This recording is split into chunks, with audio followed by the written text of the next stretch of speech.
We're live. Live We're not live. from the Doherty household. Welcome to the Recruiter Startup Podcast. We're doing the Scale series where we change from a lifestyle business, which I'm not allowed to say, No. To one that is scalable. And we have our strategic advisor, marriage counselor, and all-round recruitment expert, Andy Hallett, to help guide the listeners and viewers through some of those changes and, well, get an insight into what it's like working under the hood with two very different co-founders. Yeah. How are you, sir? Good, thank you. So it's my son's 13th birthday today, so a happy day in the Hallett household. So yeah, it's suddenly starting to feel really quite old that I've got a son who's a teenager. Yeah, God. 13's a big sort of birthday as well. I remember, like, when I was a kid, I was so excited about my 13th birthday, actually. It's like you felt like you were a teenager, you know? Yeah, so he's going to have a fun day today anyway, in lockdown. So, yeah, it'll be good for him. What can they do at the minute over there? Like, are they like lockdown or still, or? No, they're pretty locked down. So yeah, it's just stay at home. We've managed to get him, I think, a few presents. So he'll have fun playing around with those. And, he's a teenage boy now, so he'll be sat there on the iPad playing Fortnite, no doubt. All right. Yeah. I want to get through this in half an hour. Okay, All right. Sorry. Less of your chatty Cathiness, okay? All right. So, Andy, first thing you did was an audit when you came in. You call it an MOT, or do other people call it an MOT?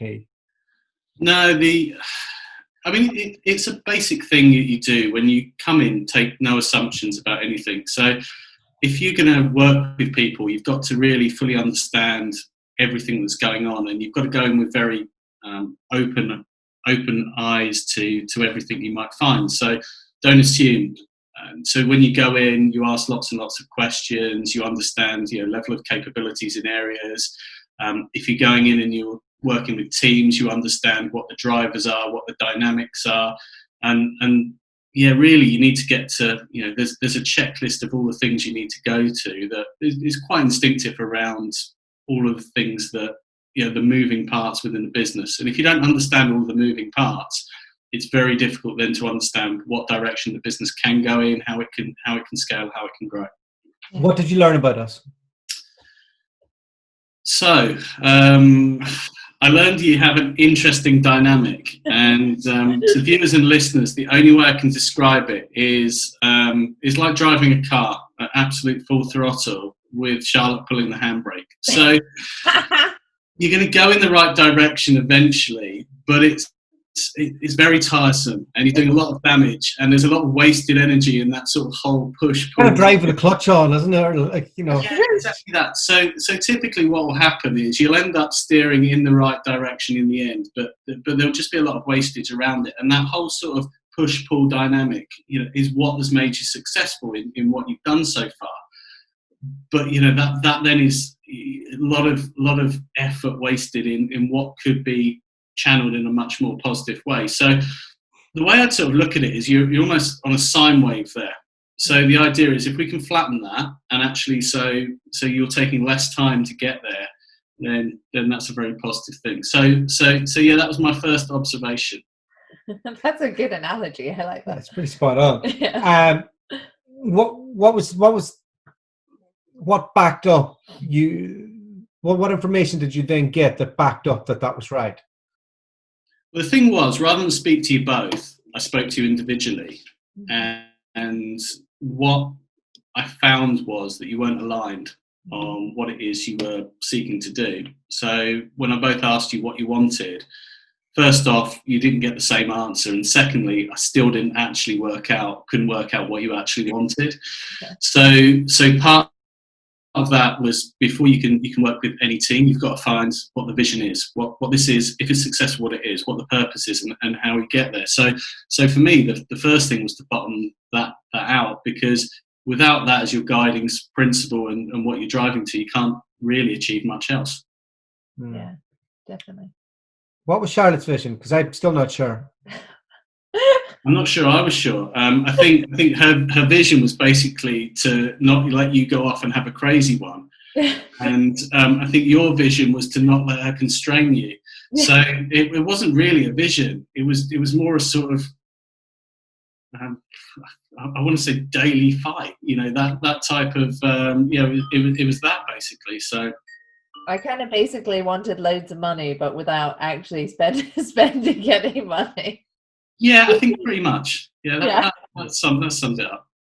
Yeah. I'm getting more comfortable with that, loosening a little bit on the old purse strings.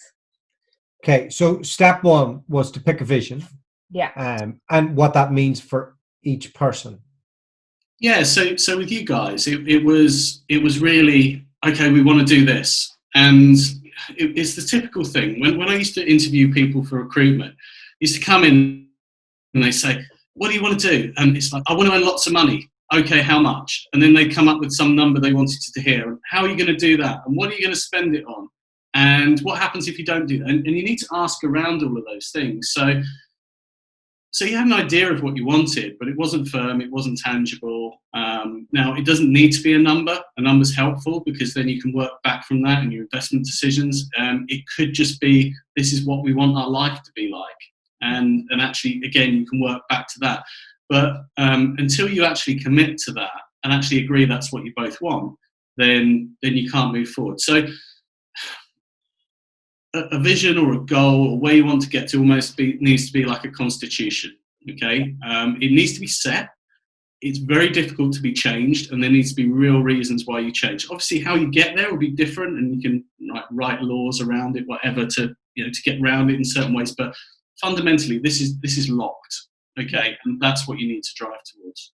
And see, I found that really beneficial. So I think because I just wanted loads of money and I didn't really know how I was going to do it or spend any money on it.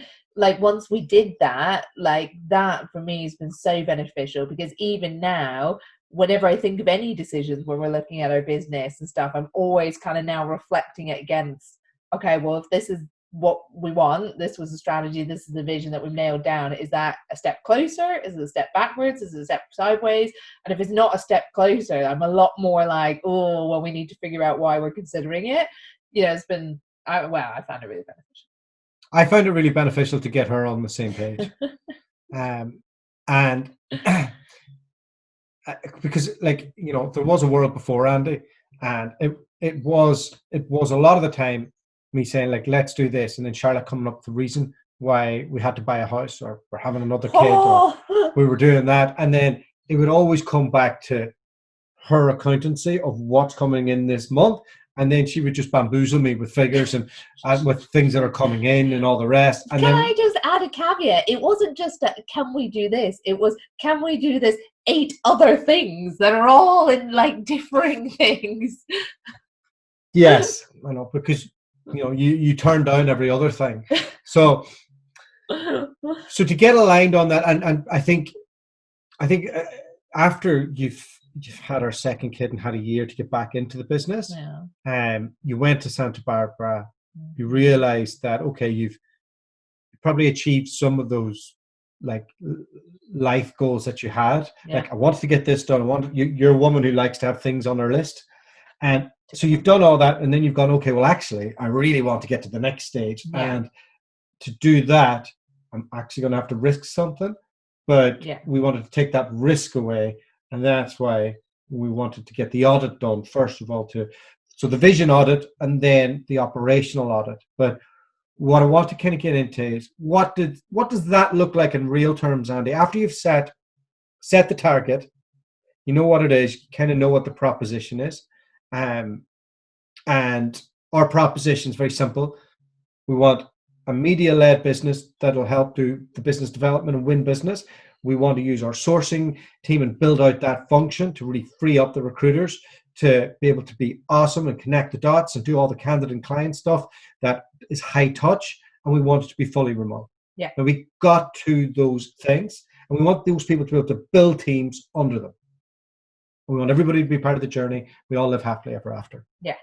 But to get to that point, from running, as I would call it, a lifestyle business for the past 5 years, how what type of things did you first have to get us and encourage us to transform in order to be business ready for the next stage and create a culture of no surprises? So there's about 17 questions in there. This is what I have to deal with. And the first thing to do is answer one question at a time. So fundamentally, I think the viewers and the listeners are probably seeing what I face right now. So my skill will be taking the 17 things you've said in that sentence and probably distilling it into the one important thing that we need to discuss. So actually what you talked about was you have a vision. Okay, so what you wanted to do was to replicate what you had done. So what you had done is effectively pretty on point for COVID world. And actually I think you've got a really unique window of opportunity where you're effectively good recruiters who wanted to go and have it as a lifestyle business, that wanted to fund, but probably then didn't want to grow up too quickly, but wanted the sort of, you had the support of the delivery team, you wanted to be front of house, but you wanted to be very media driven.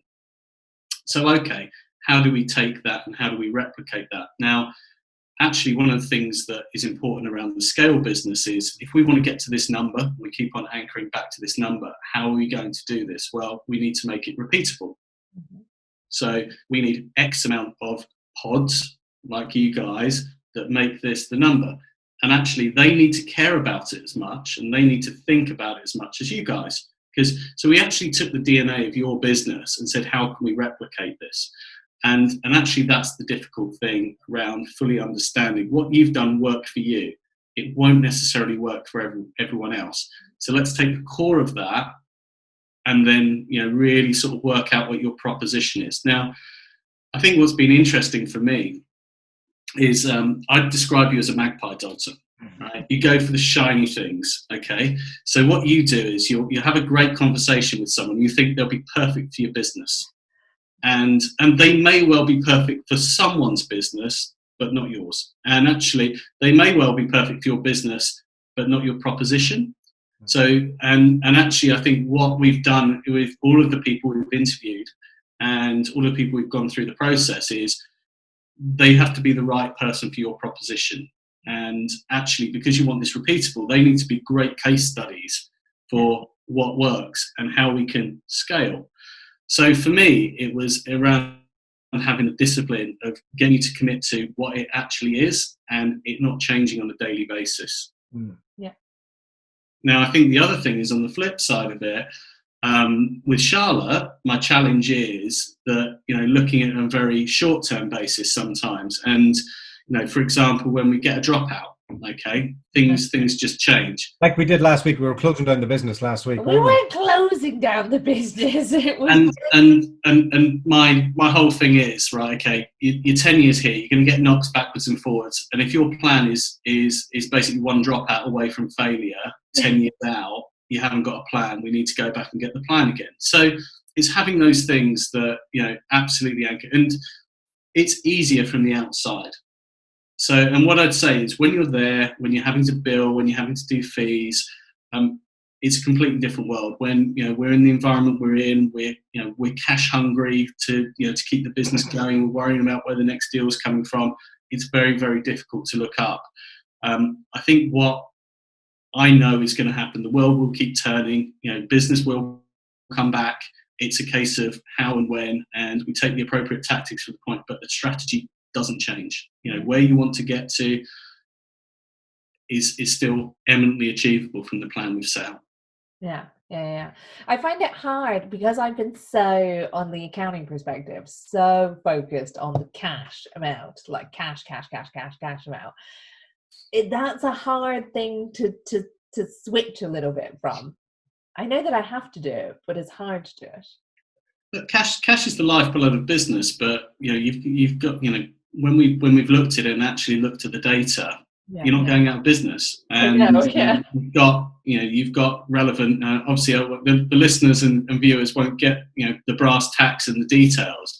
But when we've gone through your cash flow and we've used the various schemes or whatever, and we've looked at optionality around that, you're fine.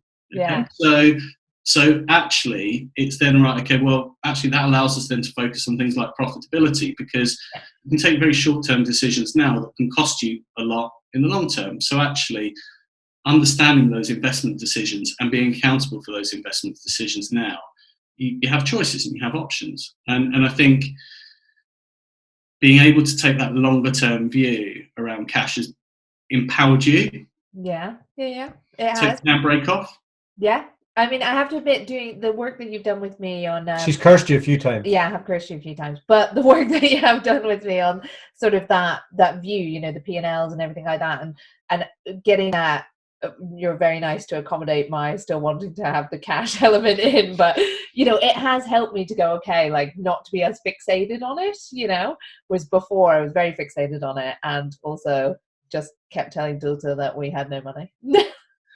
Look, the goal for you guys is to get to this endpoint, and that endpoint could, you know, be a number of different things. It could well be that you've got someone to come through, take over your business, and you'll sit there, you know, taking, you know, nice dividends while you do whatever you want to do. It might be that you can sell the business because you've created a store of value. The thing is, at some point, someone's going to come in and value you based on proper chart of accounts, proper set, and actually you can take the pain now, or you can take it in 7-8 years' time when potentially you've got a buyer knocking at your door and you're scrabbling around. The other thing you can say as well is that we can pitch out that continual growth, and we can be very clear.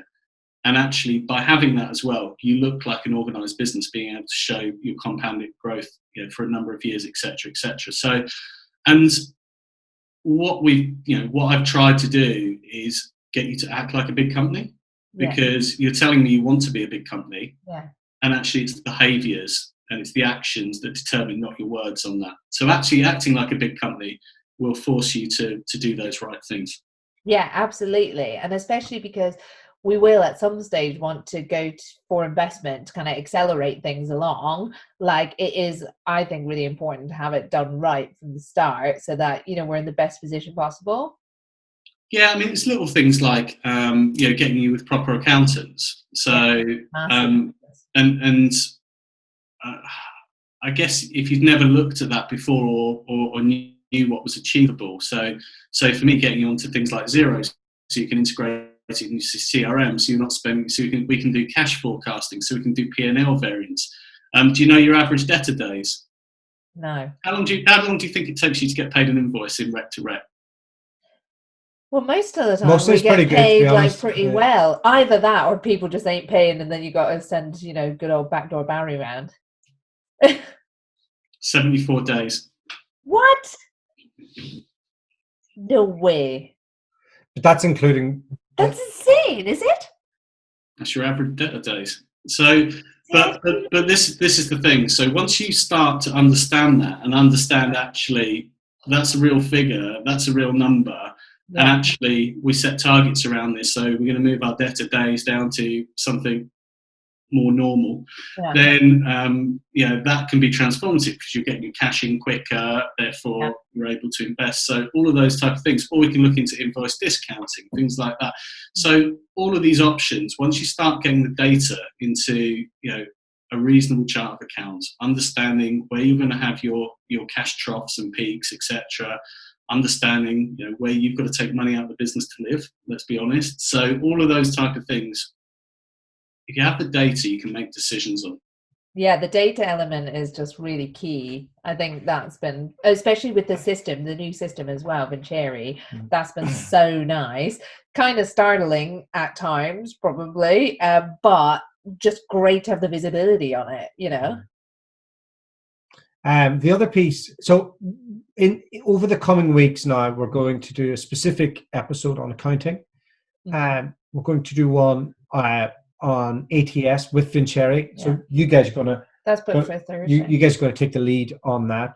We're going to do one with investment, and we're going to do one on EMI schemes. Yeah. So that's probably going to be the next few things that we have. Is there anything else you wanted to cover today? And maybe just in terms of choosing the right people? for your business? Well, I thought it was interesting when you were speaking to that client earlier. Doug was speaking to a client earlier, who actually is an ex-rec to rec as well, and has gone on to set up a business which is going really well, a group. And he said today, didn't he? I thought it was really good. Like the first few hires that you make into your business, when you kick it off, like they're so essential to get right. Like, I mean, every hire should be essential, but he's like, those ones are like real kind of game changers if you can get the right people. And that's just made, I suppose, again, coming back to this, having this strategy nailed down, right, this is it, and reviewing people against that proposition, that's made me, even hearing that today, like more just determined on that, to be like, right, okay, it needs to fit. We're no longer doing this, oh, we can make this work, or we could, plug in this or that, Yeah. That was my takeaway. Just because you can doesn't mean you should. Yeah. And that's really powerful because, of course you could turn this person into your proposition. But again, go back to my point around that's wasted energy for you. Or you can spend the time getting the right person for the proposition who can then be repeatable, can then teach you things that you didn't know as well. And that then becomes really powerful. I guess the interesting thing for me, and one of the questions I get, one of the great things about working with you guys is working with effectively a startup stroke scale up. I'm going through that, and the things that I sort of take instinctively. Yeah. Or we had someone at S3 that would do this, someone at S3 would do this, someone at S3 is. I'm having to actually get a little bit out of my comfort zone and fully understand it. And I can't just say it, because I've not got a team of 35 people. I have to influence you, or have to get you to understand. And my job, very simply, is to make you take better decisions. Ultimately, they're your decisions. And if you don't believe in those decisions, you won't hold yourself to account for those. But actually, one of the things is just by giving you options and talking through. But the thing I've probably learned most from this journey is having to influence you. And that's been a real great learn for me as well. Okay, well, that's us for today. Thanks for joining us, Andy. If people want to find you, you're on LinkedIn, your business is Rexband. Any other details? No, that's it. You can find me there. So, all right, great stuff. Cool. Right. Cheers, guys. Speak soon. Bye.